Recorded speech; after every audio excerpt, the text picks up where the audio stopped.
The most profound thing that science cannot ever prove and will never prove is the existence of consciousness. And this is so beautiful because consciousness is the very fabric of our experience. The only thing we actually experience is consciousness, but science can't prove it actually exists.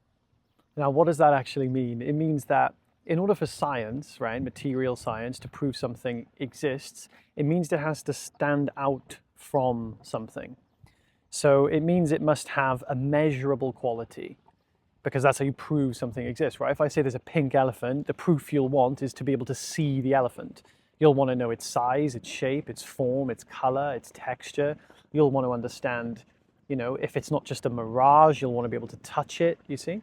You'll want to be able to obviously see it, but I was going to say taste it, but that just doesn't sound right. You want to be able to prove it exists, right? Let's put it that way.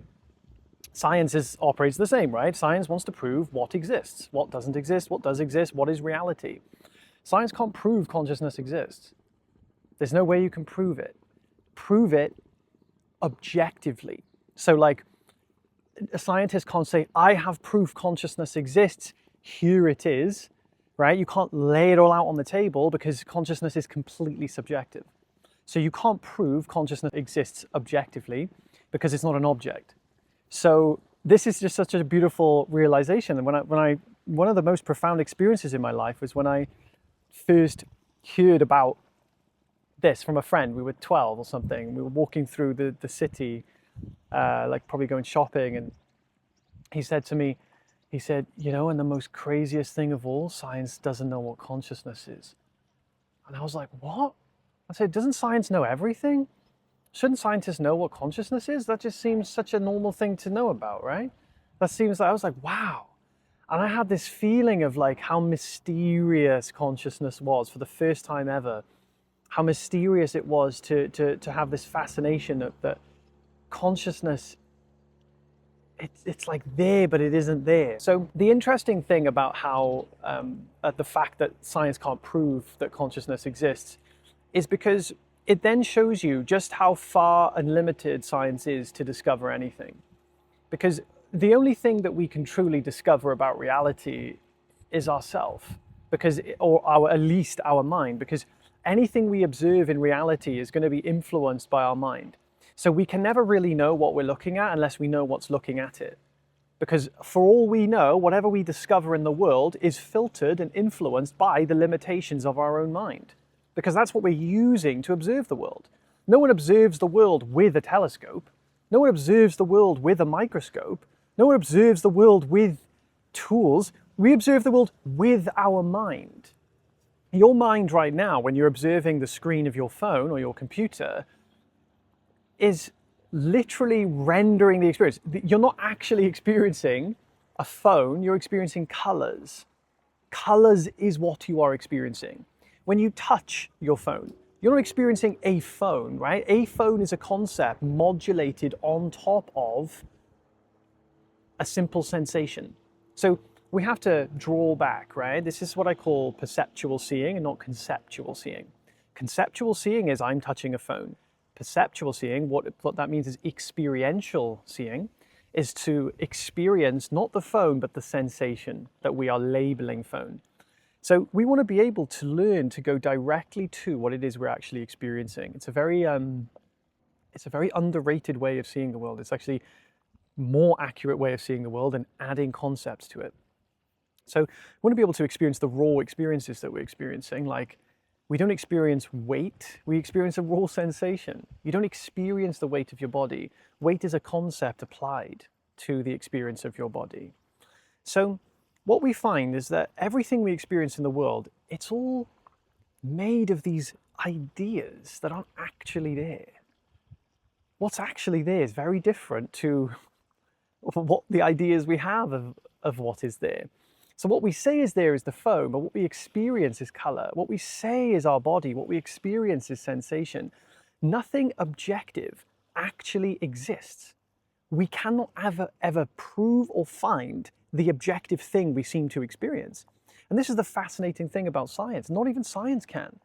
The name science gives to what it thinks is there, but isn't actually there, but should be there because something is there, is called matter. Matter is the word, the scientific word for I have no idea. It's a beautiful thing to realize. Matter is the scientific word for I have no idea. And when we look at where matter, where the thing is that's meant to exist, like the thing that matter's meant to be, the thing that should be there, it isn't actually there. And every time we look closely into something, the thing breaks down into nothing, literally. That's why science says 99% of everything is empty space. And that 1% is the matter. No, the 1% isn't there either. They think it's there because something must be making the other 99% appear to be there, right? But every time we look, we can't find it. Why is that? Could it be because the only thing we haven't looked at is the very thing that's looking? Once we see the thing that's looking at the things is actually consciousness, and everything we look at is fabricated with consciousness. So in other words, you can't see something and not be conscious of it. But you can be conscious without seeing. This is the craziest thing. Experience is fabricated with consciousness. Even if there was an infinite God in the sky, that God's experience would have to be either that the God doesn't have an experience at all, which would be a very limited God, right? Have no experience, it may as well not exist, or it would be having an experience. And if it's having an experience, well, it's got to be conscious of the experience. So what we find is that no matter where we go, we could dream a dream of a dream, we could trip a trip of a trip, we could die and be reborn, we could go wherever we want, do whatever we want, be some type of intergalactic alien that has like 20,000 senses. Each of those senses, in order to have an experience, must be aware of something. So what we find is that experience always comes back to being fabricated on awareness. Awareness, awareness, awareness is the fundamental substratum of any possible experience. Now, why do we put so much importance on experience, right? Experience is very subjective. Experience isn't objective. If we want to know something real, we should be talking about objective truths, right? But here's the thing. Find me an objective truth, then we'll talk about it. You can't find one. There's no objective truth. So what this means is that there's no object that we can claim actually exists that stands outside the capacity and limitations of our mind. Nothing is outside that. Find me something that is outside consciousness, that is objective and not influenced by the capacity of our mind, then we'll start talking about objective truth. But until we find that, which by the way, we still are yet to find, why are we talking about it? What would be the point, right? Because if there is a reality at all, it must be included in this experience. Why would it? Imagine that reality is infinite, and reality is, but not in this one, not in this reality. This reality that we're experiencing, reality is not actually there. It's in the one that's outside experience. That makes no sense whatsoever. If reality exists, which it obviously does because you are listening to the sound of my voice, it is self-validating that existence is, whatever it might be, even if we don't know what it is. We know that it is. So if we know that it is, we are in the seat of existence. In other words, if we can question it and know about it, we are in the top priority, we are in the highest degree to be able to explore it, right? Because beyond that, you wouldn't care about it, and under that, you wouldn't think about it, you see? So we're in the priority seat. We're in the VIP zone. We are in the absolute university of discovering reality, because we have the only parameters in which you need and would require, and that would even make you interested enough to explore it. So now I've got that out of the way, it's interesting to see that what we tend to do with our mind, this isn't just science, this is just human nature. We try to verify truth objectively. We try to look for some kind of objective experience that verifies reality, verifies the nature of reality. This tendency has to be let go of, because it's like predicating a science experiment on something that doesn't actually exist and that you can't actually experience. So we all have to kind of get to the same playing field on this path. We have to let go of the way we used to think we learned. We have to let go of the old paradigm of discovery, adventure, exploration, and start to base things on what we're actually experiencing. But the problem is that when you go there, I mean, it's not really a problem, but scientifically, the problem is you're not talking about objective truth anymore. So what you find is that the deeper you go into discovering objective truth, the deeper you go into finding subjective truth, and that you realize the only truth that you could ever possibly find is subjective. So you kind of have to treat this investigation as though nobody else is the authority on truth other than you. Because you, the only one you can discover is subjective. I could say, yes, this is an objective truth, but if you can't experience that for yourself, it means nothing. So there's a stage of maturity in philosophy, in science, in just understanding life in general, where you must put yourself as the leading authority. And if you don't feel an authority, you must find that within yourself. You must understand how your intellect works, how reason, logic, and understanding work, so that you can start fabricating your own investigations on your own direct experience.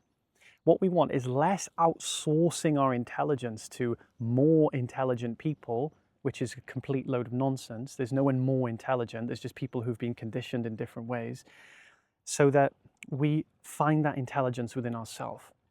And what we find is that our mind opens up when we stop limiting our intellect, limiting our intelligence on outsourcing it to somebody else. Our own thinking capacity awakens.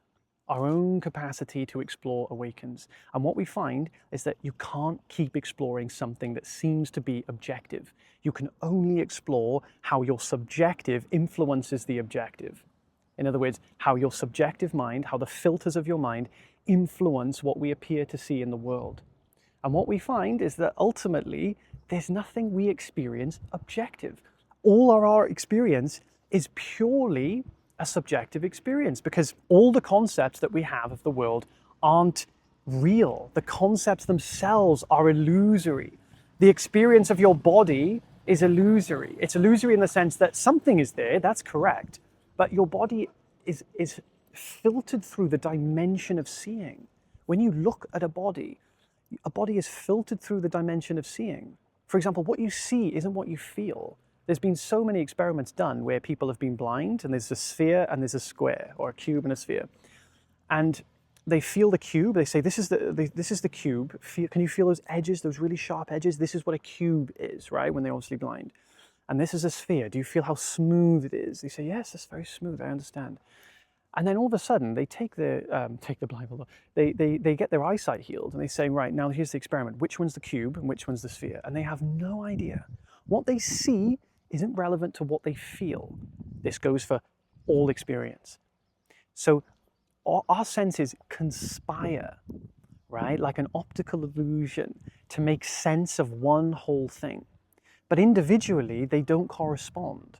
We think they correspond because this is how the ego works. The ego structure that develops a continuation of experience, that develops a continuation of reality, is structured in such a way that everything makes sense.